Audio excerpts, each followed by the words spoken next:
UPPL पार्टीनि दैदेनगिरि प्रमोद बर'आ भुल साननानै दङ।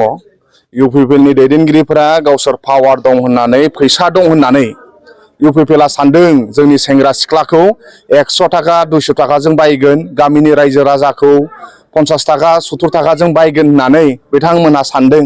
ओंखायनो बिथांमोनहा नांगौबादि मिटिंबो खालामाखै।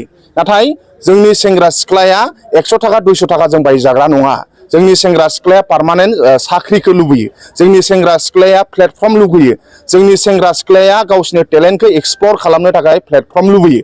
नाथाय प्रमोद बर'आ 4 बोसोर 6 मासाव सासेबो सेंग्रा सिख्लानो साख्रि होआखै, सासेबो सेंग्रा सिख्लानि टेलेन्टखौ एक्सप्लर खालामनो थाखाय प्लेटफर्म खालामाखै आरो बिसोरखौ एंगेज खालामनायनि खोथाखौ बिथांमोना सानाखै।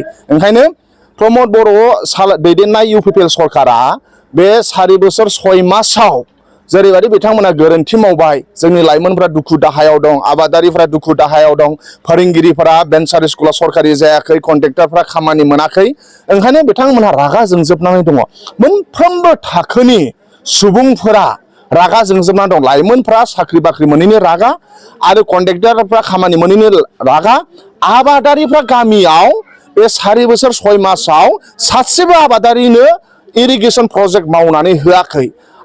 गलादारियानो जा बिजनेसमेनानो जा बिथांमोनहा बिराद रागा जोंनानै दङ। ओंखायनो मोनफ्रोमबो थाखोनि सुबुंफ्रा दिनै प्रमोद बर' होनब्लानो आंगायनाय जाबाय, इउपिपिएल होनबानो आंगायनाय जाबाय। दुलाराय बर' फरायसा आफादा मोनसे गोथार आफाद। उपेन्द्रनाथ ब्रह्म बर' हारिनि बिफाया उपेन्द्रनाथ ब्रह्मआ बे दुलाराय बर' फरायसा आफादावनो आफादगिरि जानानै थांनाय। जोंनि बिपिएफनि एमएलए रबिराम नार्जारी मानाव गेदेर बिथाङा दुलाराय बर' फरायसा आफादनि आफादगिरि जानानै थांनाय। बर'नि गोबां गेदेमाफोर दङ। सोमला बसुमतारी बिथांमोनहा, गारलाबाथा बिथांमोनहा, बे गेदेमा बिथांमोनहा दुलाराय बर' फरायसा आफादाव बिबान लानानै खामानि मावनाय आरो बे दुलाराय बर' फरायसा आफादा गोथार आरो मोनसे रेसपन्सिबिलिटि गोनां।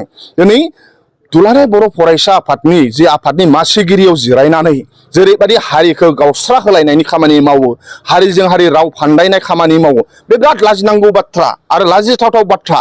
आरो दुलाराय बर' फरायसा आफादनि जारिमिनाव नोङो जुदि गोदोनिफ्राय जागायनायनिफ्राय लाजेननानै दासिमहालागै जुदि जों सानोब्ला कनकेश्वर नार्जारी सारमोनखौ बिनिफ्राय लानानै दासिमहालागै जुदि बेसेबां आफादगिरि नेहाथारि दङ, बिथांमोननि जारिमिनाव आं बेबादि नुफेराखैमोन।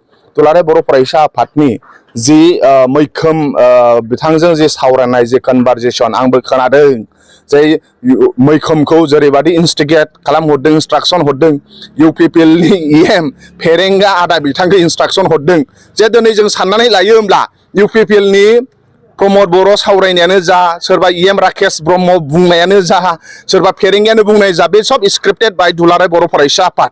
जे दुलाराय बर' फरायसा आफादा दिनै मानाव गेदेर राकेश ब्रह्मआ जेरैबादि आं बां खोथा बुंगासिनो दङ, बे होमबा दुलाराय बर' फरायसा आफादा स्क्रिप्टेड खालामनानै हरो खोमा, लिरनानै हरो। दिनै जों बेखौसो सानबाय, दिनै फेरेंगाया बायदिसिना खोथा बुंनायफ्रा दुलाराय बर' फरायसा आफादासो लिरनानै हरो खोमा। जों बिदिसो साननो गोनां बायद'था जाबाय।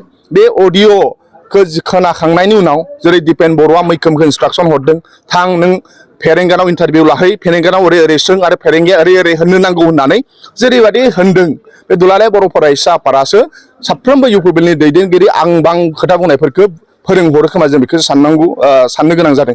दा आं लाजिथावथाव मोनदों दुलाराय बर' फरायसा आफादनि सियाराव जिरायनानै बेफोरबायदि खोथा बुंनो नाङामोन। बे दुर्ग बायगजनक उपेन्द्रनाथ ब्रह्मआ सोरगोनिफ्राय हयथ' दुखु मोनदों खोमा, गावनि उपेन्द्रनाथ ब्रह्म जिरायनाय सियाराव जिरायनानै दिनै बर' हारिखौ गावस्रानाय। जेरै उपेन्द्रनाथ ब्रह्मआ बर' हारिया खौसे जानो नांगौ, मुलुगनि बर'फ्रा जौगासारनो नांगौ, बुहुमनि बर'फोर खौसे जा होननानै बड'फाया बुंदों। नाथाय दिपेन बर'आ गावस्रानांगौ होननानै खोथा बुंदों। बे लाजिथावथाव बाथ्रा। आरो बेखौ जों लुबैयो दुलाराय बर' फरायसा आफादा सावरायनानै बेखौ एक्सन लाथों आरो कनस्टिटिउसननि जुदि बेरेखा जादोंब्ला बेखौ दुलाराय बर' फरायसा आफादा गावसोर सावरायनानै एक्सन लाथों आरो दुलाराय बर' फरायसा आफादनि आखुआ बेबादि जानो नाङा। बेखौ जोङो गोथौ दुखु मोननाय जादों।